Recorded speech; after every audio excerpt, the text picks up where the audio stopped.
Jėzus tarė, trokštų. Tenai stovėjo indas, pilnas perrūkusių vyno. Jie pakėlė ant Izopo plytelės stiklinę pamirkytą vyną ir prinešė prie jo lūpų.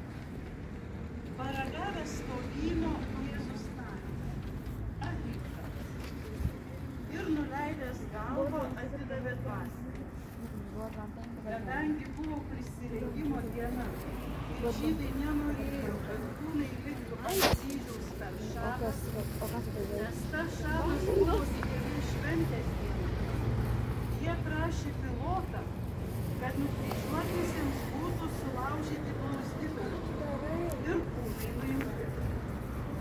Tada atėjo kareiviai ir sulaužė blauzdas vienam ir antram. Jie buvo su juo nukultuoti.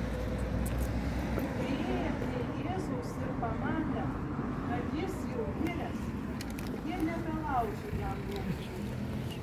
Tik vienas kareivis ietimi perdūrė jam šoną ir tuojau ištekėjo kraujo ir vandens. Pagaliau atėjo Jėzaus valanda. Žmogaus neapykanta pasiekė savo viršūnę.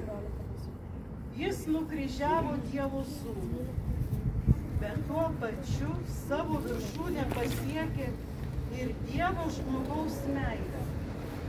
Nėra didesnės meilės, kaip gyvybę už draugus atiduoti. Ir mes, kiekvienas buvome tą valandą čia, Golgotos viršūnėje.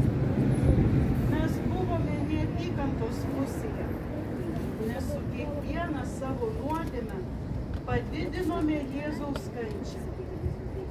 Dabar, būdami čia, kur Jėzus mirė, galime apsispręsti pereiti į meilės pusę, atsisakyti nuodėmių, būti tais, kurie lieja paguodos balzamą į sužeistą širdis ir tikėtis kartu su besiveilinčiu piktadariu išgirsti beveik neįtikinamus Jėzaus žodžius. Dar šiandien su manimi būsi rojuje.